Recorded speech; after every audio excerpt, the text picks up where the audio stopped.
Mais uma vez, Shabbat Shalom a todos, bem-vindos. Nessa semana abençoada de Pêssar, né? Os 8 dias aí de Pêssar e Pães Asmos. Então, toda a glória, todo o louvor, toda a honra para o Eterno de Israel, que enviou Yeshua, Cordeiro Pascal, para nos redimir dos nossos pecados. Baruch Hashem por isso. Vamos fazer uma breve oração, então. Querido Pai, em nome de Yeshua, engrandecemos o Teu nome nessa manhã de Shabbat, o 7º dia de Pêssar. Que o Senhor prepare os nossos corações, as nossas mentes. Fala com cada um de nós, nesse momento no momento dessa paraxá, Eterno, que realmente essa palavra venha nos mudar, venha nos melhorar, para realmente cumprirmos os Teus propósitos, conforme o chamado que o Senhor tem para cada um de nós. E louvamos a Ti, Senhor, porque o Senhor nos enviou Yeshua, Teu Filho amado, que é a única porta que leva a Ti, que leva à salvação. Obrigado por esse período maravilhoso de Pêssar, em nome de Yeshua Messias, amém, Baruch Hashem. Paraxá especial de Pêssar, estamos no mês de Nissan, ano de 5.785, e o tema dessa paraxá especial, o quê? A primeira das 10 palavras tem a ver com Pêssar. Então, envolve os livros de Êxodo, Números, 2 Samuel, 1 Coríntios, além de outras passagens bíblicas também. Um breve resumo. A instituição de Pêssar, a saída dos israelitas do Egito, consagração dos primogênitos, Hashem guia o povo pelo caminho, a perseguição de Israel, a passagem pelo meio do mar, os egípcios perecem no mar, o cântico de Moshe, antífona de Miriam e das mulheres, e as águas amargas tornam-se doces. Então, desde o período da servidão, da opressão no Egito, os hebreus era um período muito difícil, muito triste para eles. Eles gemiam, mas no momento em que eles gemiam, eles clamavam para Hashem. Eles clamavam para Hashem por uma libertação. Eles ficaram muitos anos clamando por essa libertação, esperando e torcendo para que Hashem enviasse um libertador. Como está escrito, né? A oração dos justos, o Eterno, ele ouve e responde às orações. Então, Hashem, ouvindo o gemido dos filhos de Israel, lembrou-se da aliança que ele tinha feito. Por que ele ouviu? Por que ele ouviu e tomou alguma atitude? Por quê? Porque ele tinha feito uma aliança. Se não houvesse essa aliança, talvez ele não tivesse a mesma reação que ele teve com os filhos de Israel. Então, o que chama atenção aqui, em todo esse verso, chama atenção a questão, a importância e a veracidade da aliança que o Eterno faz conosco, ou fez com os nossos pais. Esse é uma chave também muito importante para a paraxá de hoje aqui, a questão da aliança. Por que ele lembrou e ele agiu? Porque ele lembrou que tinha feito aliança, daí, eu tenho uma aliança. E o que diz a aliança? O que é meu é teu, o que é teu é meu. Então é uma parceria, é uma sociedade, você faz junto. O Eterno não podia ficar de braços cruzados vendo. Por causa dessa aliança, quando você tem uma aliança com alguém, ou com uma empresa, ou com uma pessoa, você tem um compromisso, uma responsabilidade. Você tem e precisa e deve fazer a tua parte. Deve não ficar calado, não ficar parado, nem sentado. Você tem que agir. Essa que é a mensagem desse versículo aqui. Temos com Abraão, Isaac e Jacó. Abraão, Isaac e Jacó, os patriarcas. Não é qualquer aliança. Já no início de Shemot, capítulo 2, cita o nascimento de Moshe, um levita usado por Hashem para trazer a libertação dos filhos de Israel. Já no início do capítulo dos primeiros capítulos, capítulo 2, né? Nasce, então, Moshe, que significa tirado das águas, o nome dele. Após Moshe ter matado um egípcio, ele foge para Midian, um lugar bem distante de onde ele estava, no Egito. E após 40 anos, se passaram 40 anos, Moshe, em Midian, né, e o casamento dele com Sípora. Então, depois de 40 anos, ele vai até a base de um lugar, de um monte chamado Horeb. Alguns falam Horeb, mas o nome é Horeb. Ele vai até a base desse monte Horeb e, como ele pastoreava ovelhas, algumas ovelhas subiram um pouquinho no monte. Ele foi atrás procurar ovelha, até que ele chega num patamar considerável nesse monte, Horeb, e daí o Eterno chama Moshe, através desse período que ele cuidava de ovelhas, né? Então o Eterno chama Moshe através de uma sarça ardente, e nesse monte Horeb. E o Eterno diz a Moshe assim: certamente vi a aflição do meu povo que está no Egito e ouvi o seu clamor por causa dos seus exatores, conheço-lhe o sofrimento. Isso está em Êxodo 3:7. E desci para livrar do poder do Egito e para fazer subir daquela terra para uma boa terra que emana leite e mel. Então, aqui, eu não estou falando exatamente agora do Sinai, não estou falando de revelação de Torá, estou falando do primeiro contato que Moshe e Hashem têm esse contato, né, nesse monte.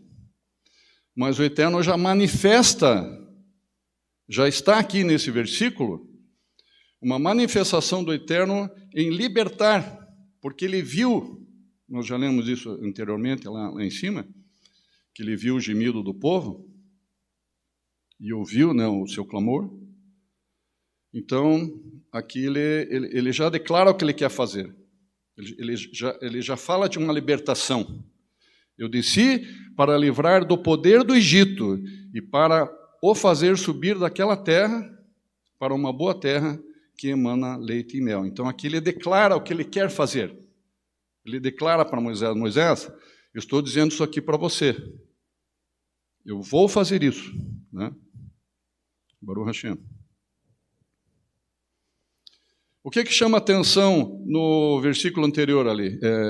Aliás, anterior. No 3:7, o que chama atenção ali?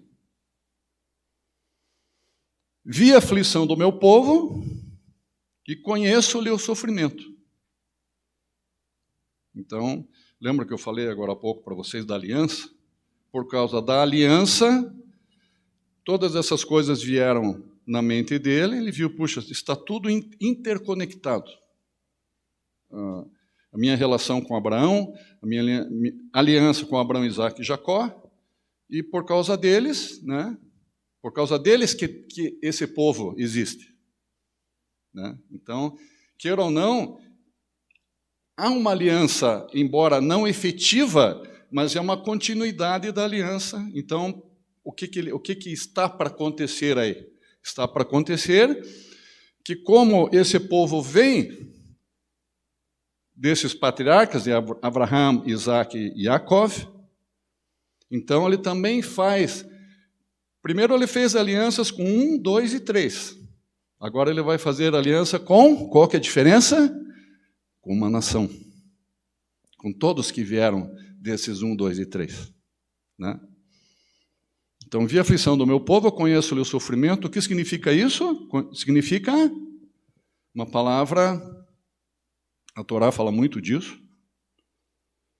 muitas parashot, muitos estudos, inclusive Brit Hadashah e nos profetas, nós vamos encontrar essa palavra empatia. O que é empatia? Você vê lá alguém na rua, está passando sede, fome, alguém que clama, eu preciso comer, eu estou muito mal, estou muito fraco, e você passa e não faz nada. Você ouviu aquele mendigo gritando, chamando, me ajude, por favor, eu estou passando fome, e você passa e não faz nada, isso não é empatia.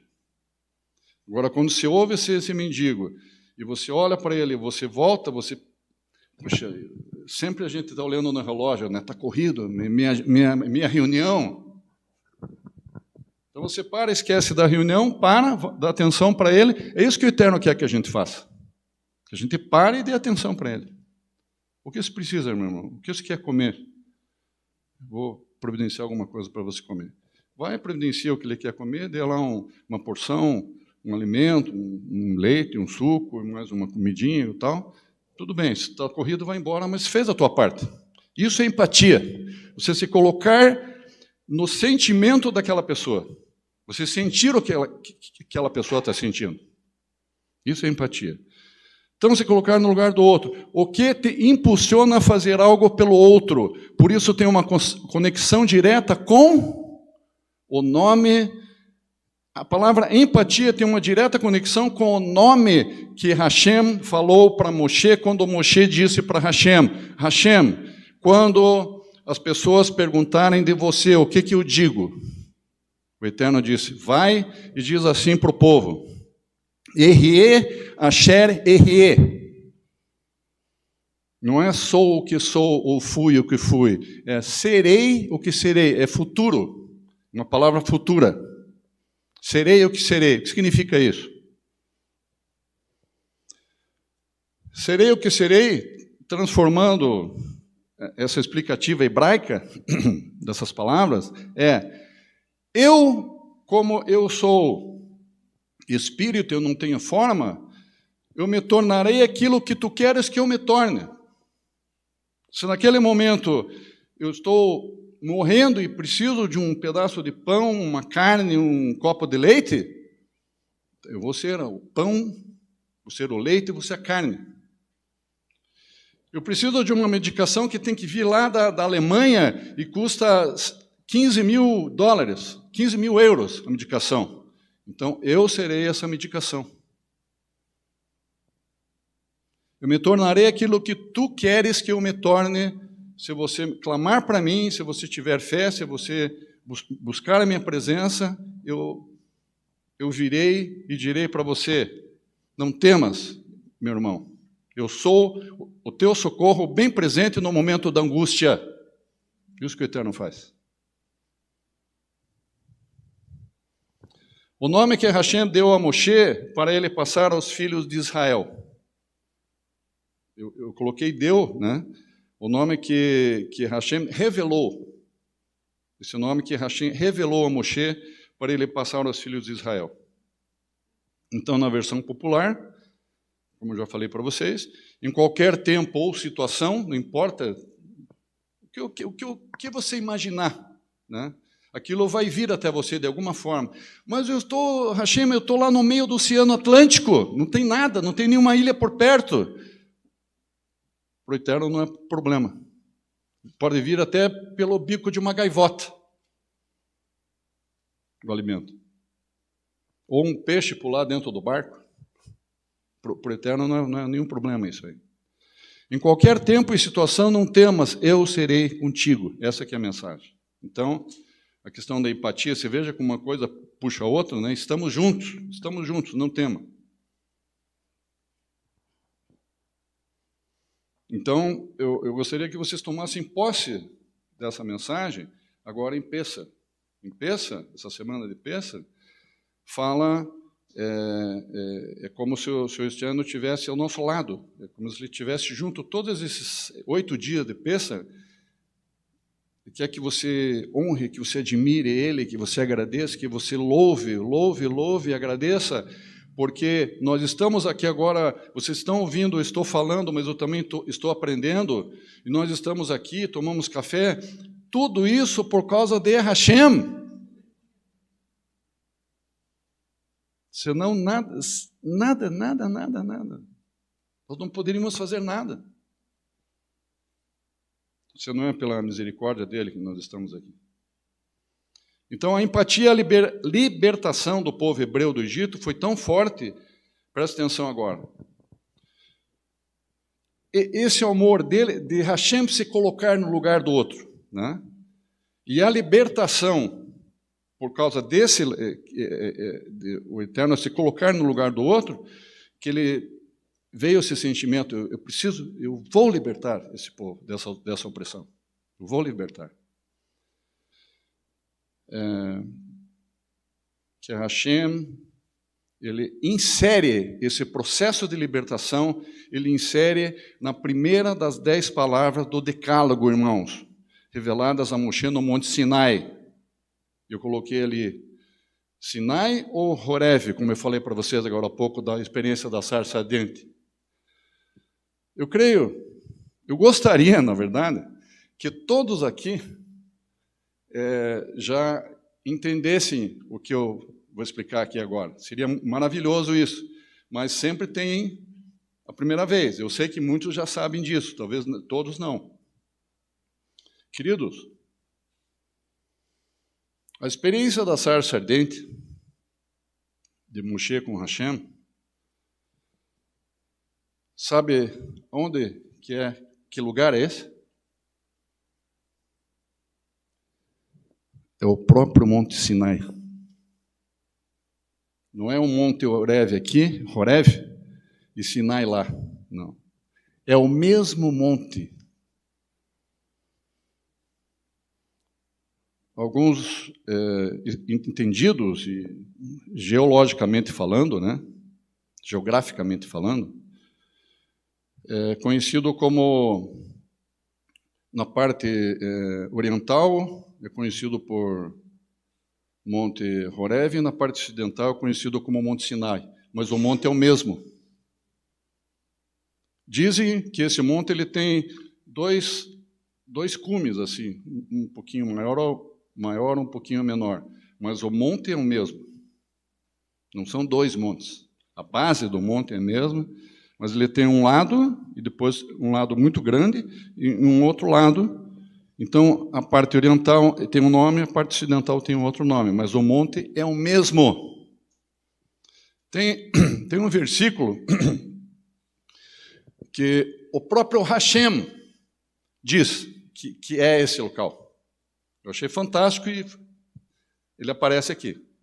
Então, isso chama bastante atenção e eu tenho que compartilhar isso com vocês, porque mesmo quando vocês estiverem conversando com alguém, e alguém pergunta, mas de Horeve até Sinai, quantos quilômetros dá? Não dá nem 1 metro, é o mesmo local. É o mesmo monte. Eu sou o Senhor teu Deus que te tirei da terra do Egito, da casa da servidão. Então, que versículo é esse aqui, irmãos? Que versículo é esse? Êxodo 22. O que é esse versículo? É a primeira das 10 palavras. Eu sou Hashem, teu Deus, que te tirei da terra do Egito, da casa da servidão. Qual que é o tema da paraxá de hoje, irmãos? O tema da paraxá de hoje é o que a primeira das 10 palavras tem a ver com Pessah. Mas, Rushi, se o versículo da primeira palavra é só isso que está ali, não está escrito Pessah ali, nesse versículo. Não está escrito Pessah, mas qual que foi a razão, o cerne, o ponto principal da saída do povo hebreu do Egito? Qual que foi a grande razão o tchan, a palavra tchan, cerne, qual que foi? Foram, por acaso, as 10 pragas? Ou foi algo que aconteceu entre a 9ª e a 10ª praga? Algo simplesmente extraordinário que aconteceu entre a 9ª e a 10ª praga, que é Êxodo 12, queridos. A instituição de Pessah. Baruch Hashem. Se não fosse o povo hebreu obedecer o que Hashem explicou sobre esse culto, esse ritual de Pessah, se eles não obedecessem, não haveria libertação nenhuma. Isso que nós temos que entender. E por que está escrito aqui, eu sou o Senhor teu Deus, te tirei da terra do Egito, da casa da servidão? O que está incluso aqui? Que para tirar, eu te tirei, se ele tirou, é porque Pessah está aqui embutido aqui. É um sode que está embutido nesse verso. E está escrito Pessah sim aqui. Porque sem Pessah não haveria libertação. E está dizendo, eu sou o Senhor teu Deus que te tirei da terra do Egito, da casa da servidão. Ele está dizendo que tem Pessah aqui no primeiro mandamento e que tem o Messias, porque sem o Messias não há libertação, queridos. Yeshua está aqui também. Baruch Hashem. Baruch Hashem.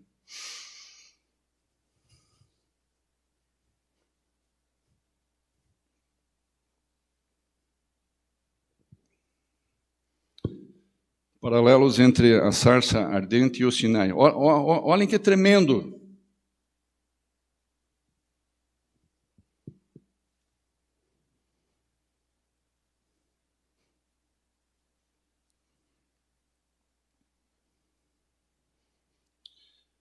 Na base do Monte Horeb, Moshe pastoreava ovelhas, rebanho de seu sogro Jetró. Êxodo 3:1. Na base do Monte Sinai, é o mesmo monte, Moshe pastoreava ovelhas, só que numa época diferente. São épocas diferentes, né? Que ali, em Horeb, na experiência da sarça, é numa época. Mas depois que Moshe obedece a ordem de Hashem e vai até o Egito, liberta o povo, depois de toda essa libertação, ele sobe novamente nesse mesmo monte para receber a revelação da Torá por Hashem. Vocês conseguem entender isso? É muito lindo isso, irmãos. E muito forte. Na base do Monte Sinai, Moshe pastoreava ovelhas, os filhos de Israel. Olhem esses paralelos. O fogo na sarça não consumia a sarça. O fogo que estava sobre a sarça, ela incendiava, mas nenhum galho dela quebrava ou ficava escuro, assim como um carvão. Ele permaneceu intacto lá. O fogo não consumia a sarça ardente, queridos. Está em Êxodo 3:1. Olha que tremendo. O fogo no topo do Sinai. Mas como fogo, Roxo? Tinha fogo no topo do Sinai? Claro que sim. Saía fumaça do topo do Monte Sinai. E aonde mais fala de fogo? Fala que Hashem havia descido sobre o monte em fogo. Isso está em Êxodo 19 e 18. Podem confirmar lá. O fogo no topo do Monte Sinai também não consumia. Por acaso, até hoje, ou em épocas distantes, foi alguém lá no topo do Sinai e viu que estava tudo carbonizado, que nem aconteceu com Sodoma e Gomorra? Não, estava tudo no seu lugar. As plantas, as pedras, não queimou nada. E não estava nada carbonizado. E nem com cheiro de fumaça e fogo. Mas havia muito fogo ali. O fogo de Hashem. Então, são situações muito parecidas, similares.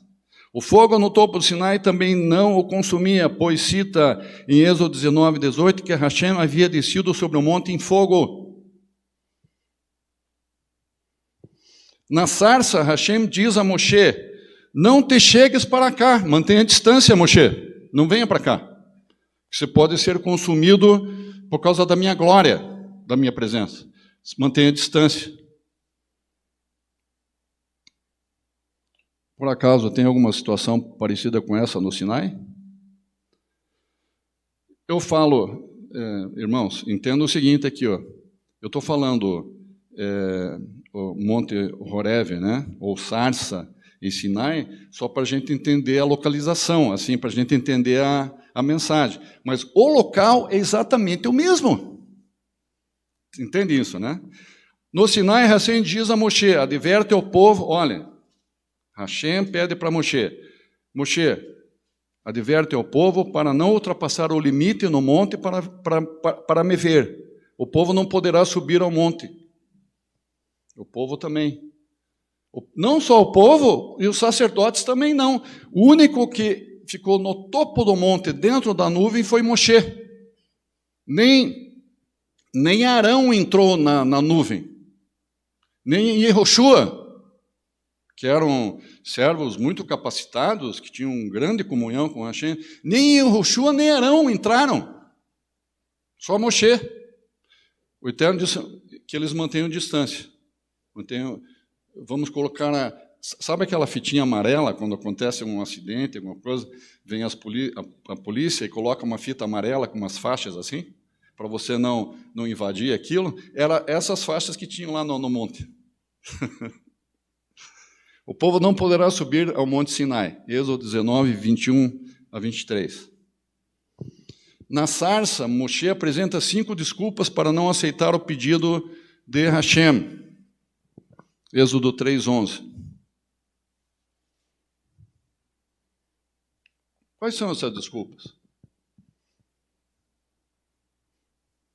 Às vezes você pensa que... Eu me lembrava assim de cabeça que Moshe só falou assim para o Eterno: Eterno, eu não me acho capaz de assumir esse teu pedido para mim. Eu sou incapaz. Eu não tenho esse poder, eu sou incapaz. Vírgula. E eu também sou gago. Eu também tenho dificuldade assim para falar. Eu não sou não tenho desenvoltura para falar, eloquência para falar, né? Eu sou meio gago. Eu me lembrava disso. Só que tem mais. Ele falou assim, ó: não sou bom o suficiente, sou incapaz, não tenho todas as respostas para dar para Faraó, as pessoas não vão acreditar em mim, vão achar que eu tenho que ser internado. O que aconteceu com esse cara? Acho que ele está louquinho. Sou um péssimo orador e não sou qualificado. Então, como o Eterno ouviu essas respostas, o Eterno: muito bem, Moisés, você está aprovado, porque se você se achasse alguma coisa, eu não ia chamar você. Os requisitos foram cumpridos, você passou no teste e está aprovado. Você mostrou que você é humilde o suficiente, que você não é capaz de fazer nada, porque se você fosse capaz de fazer alguma coisa, eu ia deixar você fazer e eu não ia fazer nada. Ia dar maior confusão. Então ele foi aprovado por causa dessas 5 respostas que ele deu. Baruch Hashem. Sabedoria do Eterno para os homens é loucura, né? Vamos lá. No percurso pelo deserto, agora o paralelo, né? No percurso pelo deserto, os filhos de Israel mostram dura serviço. Claro, ali na hora do recebimento a revelação da Torá, né? Todos estavam assim, vamos dizer, cheios do Espírito, vamos dizer, né? Algo tremendo. Mas daí, no decorrer, quando eles começaram a jornada pelo deserto, eles foram mostrando a dureza do coração, a carnalidade, né, que vinha à tona, assim. Então, essa palavra dura serviço nós vamos encontrar muito na Torá. Dura serviço do povo, né? Os filhos de Israel mostram dura serviço com relação às 10 palavras, no caso 5 de cada tábua, ainda mais que a segunda tábua fala muito de relação homem com homem e a primeira tábua relação homem com Hashem, né? Então, paralelo das 5 aqui, no caso. Porque o primeiro mandamento diz... Porque o primeiro mandamento diz assim, eu sou eterno teu Deus? E por que na sarça ardente Hashem diz, eu sou o Deus de seus pais? Eu já falei sobre isso, alguns de vocês estão lembrando que eu falei. Qual que é a razão, né? Quando o Eterno, ele diz, eu sou o eterno teu Deus, ou quando ele diz, não, eu ainda não sou o eterno teu Deus, eu sou o eterno Deus dos pais, por causa da, começa com A e termina com a palavra, por causa da aliança. Muito bem, aliança. Então, eu sou o Deus de seus pais, em razão da aliança feita com Abraão, com Isaac e com Jacó. Então, vamos lembrar que na sarça ardente, quando estava tendo aqueles primeiros contatos de Hashem com Hashem e Moshe, eles se relacionando, eles conversando, falando, não tinha havido ainda a outorga, a entrega da Torá. E o que significa a outorga, a entrega da Torá, a revelação da Torá? O que significa isso para aquela multidão, para aquela nação? O que significa isso? Qual que é o sinal da aliança mosaica? Qual que é o grande sinal da aliança mosaica, irmãos? A Torá, Baruch Hashem. O que é a Torá, então? Aliança fala de casamento. Eu sou aliançado com a Estela, né? Nós temos um contrato de casamento. Juridicamente tem um contrato, está lá em casa, está na minha gaveta lá. Carimbado, cartório, tal, papapá. O que é meu é dela, o que é dela é meu. E assim por diante. Queridos, a Torá é o contrato de casamento. É a maior ketubá que pode existir na face da terra. Pelo menos, até agora, eu não vi outra maior ainda. São muitas folhas. É bem grandinha, está aqui, ó, e bem pesada. Maior que Tubá. Contrato de casamento de aliança. Então, na sarça ardente não tinha acontecido isso. Agora, depois que Moisés cumpre o que Deus pede, vai até Faraó, que eu vou com você, eu vou colocar palavras na tua boca, e vou colocar teu irmão para ajudar a falar. Ele obedeceu, foi, libertou o povo. Quando ele saiu com o povo para o deserto, daí eles chegaram de novo nesse mesmo local, e houve a revelação, a entrega da Torá. Foi feita essa aliança. Baruch Hashem. Baruch Hashem. Porque no Sinai, Hashem já havia feito algo de extraordinário aos filhos de Israel. Hashem fez acontecer o que ele havia pedido a Moshe na sarça ardente. Eu peço a gentileza, algum irmão, pegar uma aguinha para mim, por favor. Não gelada, de preferência. E agora vem... Exige ainda. Desculpe. Olha, ó. E agora vem e te enviarei ao faraó. Agora vem e te enviarei ao faraó e tira meu povo aos filhos de Israel do Egito. Olha aqui, ó, a ordem. Uma ordem muito direta já, né? Êxodo 3:10. E agora vem e te enviarei ao faraó e tira o meu povo, os filhos de Israel do Egito. Isso é muito simples de resolver, né? Uma coisa muito simples, resolve em 10 minutos. Foram meses, queridos. Foram meses de muita batalha, né? E serei contigo, e esse será o sinal de que eu te enviei, depois de haver tirado o povo. Olhem, para quem tiver alguma dúvida aí, será que o Roche não está misturando as bolas aí? E ele está achando que é o mesmo monte, mas eu acho que não é?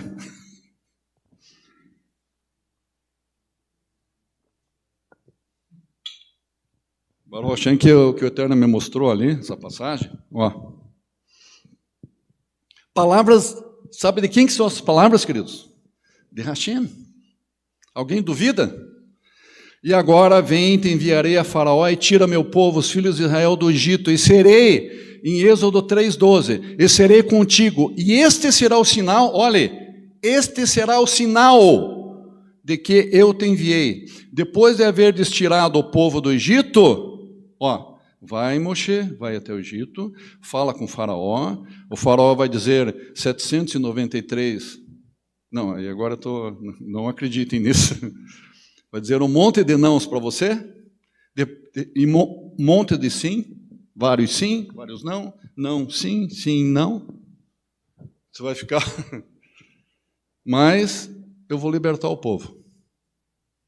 E Moshe, com a prepotência e com o orgulho de Moshe, né? Ele, amém, eu vou então, amém. Tudo bem. E daí qual que é o sinal? O sinal... Depois de haveres tirado o povo do Egito, servirás a mim sobre este mesmo monte. Então ele volta no mesmo monte, que daí, claro, a Bíblia ali não fala Horeb. Tem algumas traduções que falam Horeb, outras falam Sinai e outras falam Horeb, né? Mas o monte é o mesmo. Então, quem quiser ler e confirmar, Êxodo 3,12. Porque Hashem os tirou do Egito, da casa da servidão, e também em razão da aliança que estava sendo consumada com os filhos de Israel naquele momento. Ó, aí sim, quando acontece o encontro lá no Sinai com a revelação, que é o mesmo monte, só que a revelação da Torá, a outorga da Torá, aí sim, nesse momento é feita aliança. Aí ele fecha o circuito. Por isso que depois dele entregar a Torá, ele diz, agora eu sou o teu Deus. Eu sou o Deus de Israel. É tudo... Nós temos que entender o seguinte, queridos. Há um lado judicial de Hashem também. Ele quer as coisas preto no branco, carimbado, tem o documento, tem a data, tem o horário, quem fez, quem... É assim. Então, nós, judicialmente, nós precisamos ter as coisas certas. Judicialmente, legalmente, para ninguém vir nos incomodar no futuro. Ei, seu Jair, eu quero ocupar essa sua casa. Como assim? A casa é minha? Não é sua, está aqui no meu nome. Se você não tiver os documentos certos, que passou em cartório, você pagou impostos por isso, tudo registrado direitinho, não é teu. Então, o Eterno, ele faz as coisas que nós estamos aliançados com Ele com documentos. Para nós pertencermos ao reino dEle, nós estamos aliançados com documento. Não é assim, as coisas ao léu, de qualquer forma. Deus é um Deus de ordem, queridos. Não é um Deus de confusão. O nosso Deus. Né?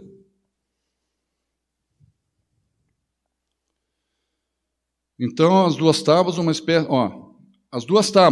uma espécie de contrato de casamento, uma ketubá. Então, aí sim, entregou a Torá, falou das 10 palavras, né? Primeiro ele fala para Moisés, depois numa segunda etapa ele entrega as tábuas, depois numa terceira etapa ele entrega novamente as tábuas, porque as primeiras 2 tábuas foram quebradas. Veja, ele não deixou assim, Eterno. As 2 primeiras tábuas foram quebradas, como se você pegasse aquele primeiro contrato e rasgasse ele. Rasgasse no meio aqui. O Eterno foi lá e consertou. Não vou deixar um contrato rasgado com vocês. Consertou. Mas para consertar, o povo tinha que entender a mensagem e se apresentar de novo na base do monte lá, com vestes santas. Não com vestes de carnaval lá, que eles participaram daquela festa indecente. É muito sério as coisas no reino de Deus é muito sério, exige ordem da nossa parte, e seriedade, e competência da nossa parte. Não é tudo aquela famosa frase, né, popular, a Deus dará. Não. Primeiro que Deus, a gente... Né, o mundo está cheio de deuses, né? Deuses pagãos.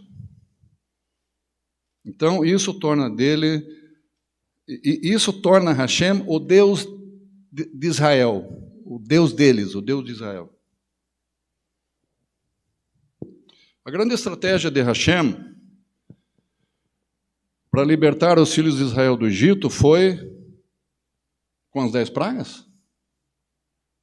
Tem muita gente que acha que sim. Esse foi o chavão para libertar o povo.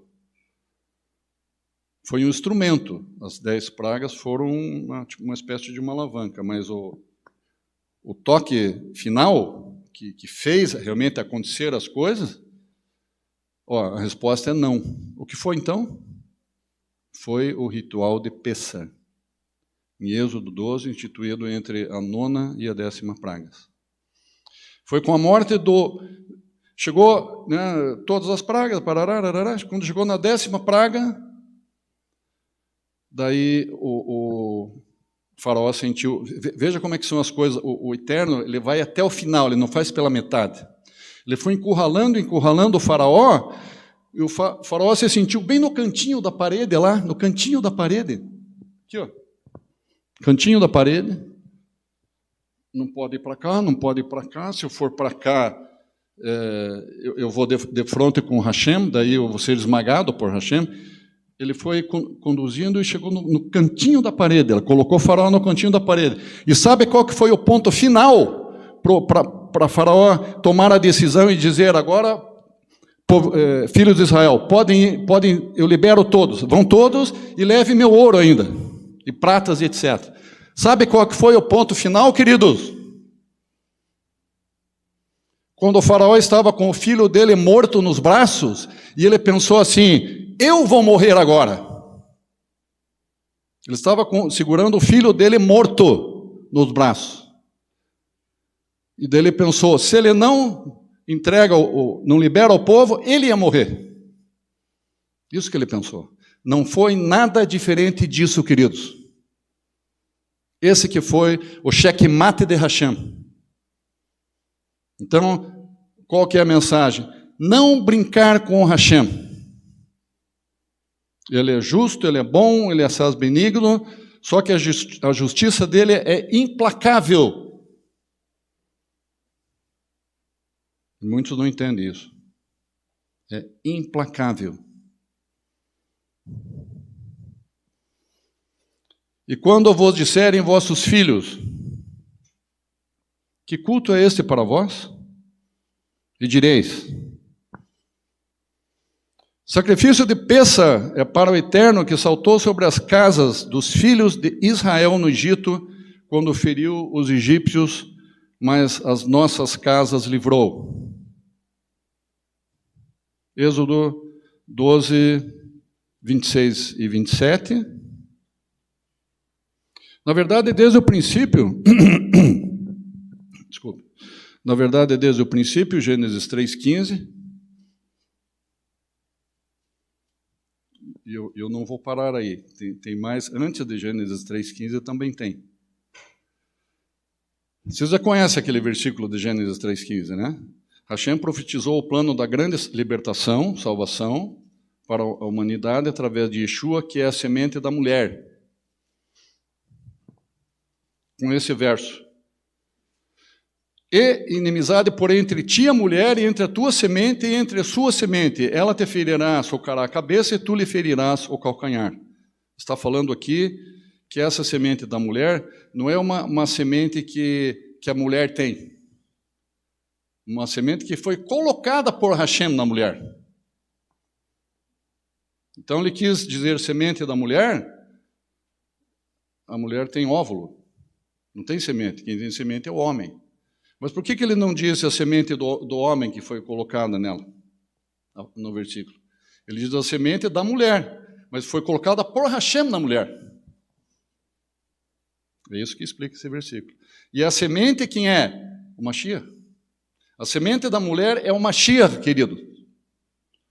Então, veja lá, desde Gênesis 3,15, lá, capítulo 3 de Bereshit, já fala também de Pessah, porque Pessah está diretamente relacionado à salvação.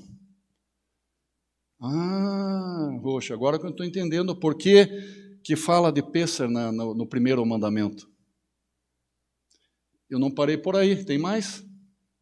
Eu vou voltar mais atrás de Gênesis. Preste atenção. Isaías profetiza sobre Yeshua, o Cordeiro de Hashem. Tem alguns exegetas e estudiosos que falam, que entendem que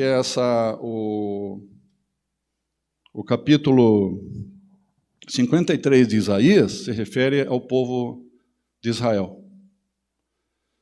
Mas centenas de líderes, pastores, exegetas, estudiosos, creem, tem uma lista enorme, que Isaías está se referindo ao Cordeiro de Hashem, que é Yeshua HaMashiach. Eu não tenho nenhuma sombra de dúvida disso. Eu quero que vocês saibam disso, que eu penso. Então, Isaías profetiza assim sobre Yeshua, o Cordeiro de Hashem. Verdadeiramente ele tomou sobre si as nossas enfermidades e as nossas dores levou sobre si, e nós o reputávamos por aflito, ferido de Hashem e oprimido. Mas ele foi ferido por causa das nossas transgressões e moído por causa das nossas iniquidades, e o castigo que nos traz a paz estava sobre ele, e pelas suas pisaduras fomos sarados. Todos nós andávamos desgarrados como ovelhas, cada um se desviava pelo seu caminho, mas o Senhor fez cair sobre ele a iniquidade de todos nós. Ele foi oprimido e afligido, mas não abriu a sua boca, como um cordeiro. Cordeiro de Hashem foi levado ao matadouro, e como a ovelha muda perante os seus tosqueadores, assim ele não abriu a sua boca. Isaías 53, 4 e 7, é bem mais. Eu resumi em 4 versículos para não ficar tão longo, mas tem uma coisa que me chamou muito a atenção aqui nessas palavras. Se você continuar a leitura, tem muitas palavras foi. Mas ele foi ferido. Você vai ver muitas passagens que diz foi oprimido e afligido, mas não abriu a sua boca, como um cordeiro foi levado ao matadouro. Espera aí. Sabe quantos séculos antes de Yeshua essas palavras foram escritas? 7 séculos. 700 anos antes de Yeshua, essas palavras foram escritas por Isaías, irmãos. Ele está falando, todos os profetas fazem assim, Yeshua, ele está para vir, preparem-se. Yeshua está para vir pela primeira vez e virá pela segunda vez. Jeremias falava assim. Futuro, eles apontavam para o futuro. Aqui tudo está falando do passado. Peraí. Como assim? Os profetas apontam para o futuro. Como é que ele está falando que é algo que já passou? Deixa eu tomar uma aguinha enquanto vocês pensam sobre isso.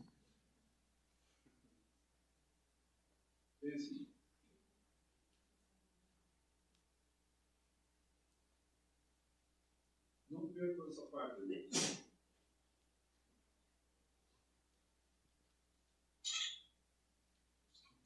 Tem momentos que são pérolas. São presentes de Hashem. Por que Isaías fala do passado? 700 anos antes de Yeshua vir. Por que ele fala de algo que passou, que já aconteceu? Muito interessante isso, né? Muito interessante. Eis a resposta, irmãos. Isaías descreve o sofrimento de Yeshua usando o verbo no passado e não no futuro. Qual a razão disso?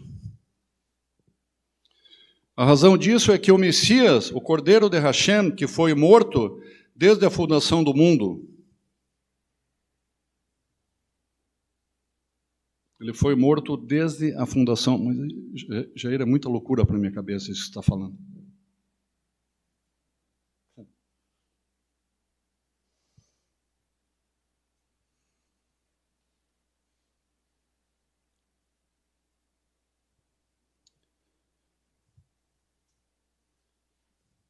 O Espírito de Hashem está aqui.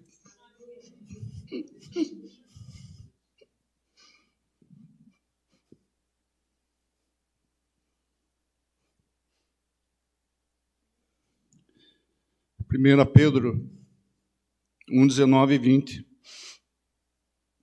Mas não pelo precioso sangue, como de cordeiro, sem defeito e sem mácula. O sangue de Yeshua, conhecido com efeito antes da fundação do mundo, porém manifestado no fim dos tempos por amor de vós.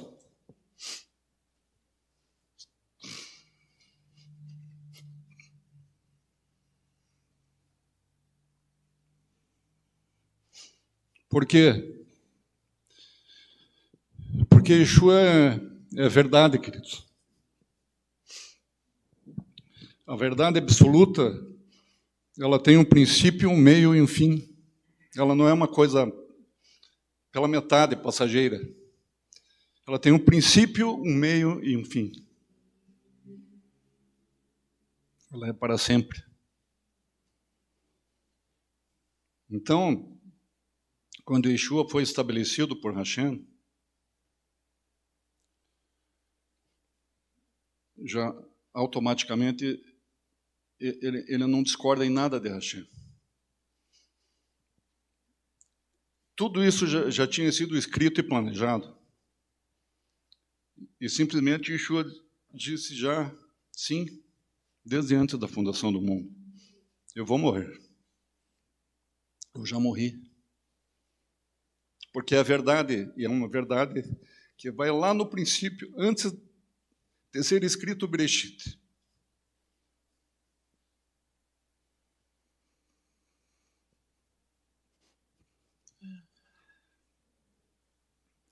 Eu sou o Alfa e o Ômega, o princípio, o primeiro e o último, o princípio e o fim.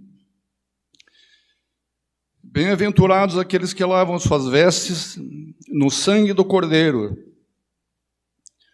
para que eles assistam ao direito à árvore da vida e entrem na cidade pelas portas. Para nós merecermos, quer dizer, para nós ganharmos de presente que a gente não merece, né? É esse versículo aqui, de presente, de peça para todos nós. 2 Coríntios 5, 21. Aquele que não conheceu o pecado, desde antes da fundação do mundo, até o dia da sua morte e ressurreição, ele não conheceu e não praticou nenhum pecado. Ele o fez pecado por nós. Ele se fez pecado por nós. Ele se fez... Foi a materialização dos nossos pecados a morte dele.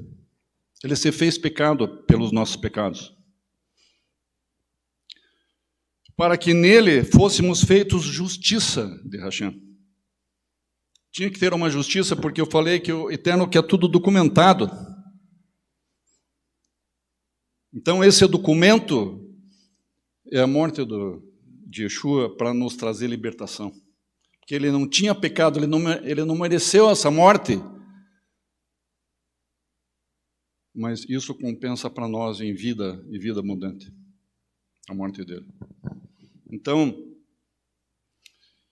muito antes de Bereshit ser escrito por Moshe, desde a primeira letra, primeira frase, também fala do Messias, no verso 3 do capítulo 1 de Bereshit, né? Seja a luz, como o Eterno dizendo, põe a ordem na casa agora, Messias. Mas lá, antes disso, o Messias já tinha dito sim, eu fui estabelecido para morrer por todos aqueles que creem em mim. Então, se alguém perguntar, onde que está escrito na Torá que fala sobre Pêssar, além que eu achei fantástico que o Eterno mostrou aqui, a primeira palavra dos 10 mandamentos está falando de Pêssar, está falando do Messias, está falando de salvação, está falando de libertação. A primeira palavra dos 10 mandamentos está falando de libertação, queridos.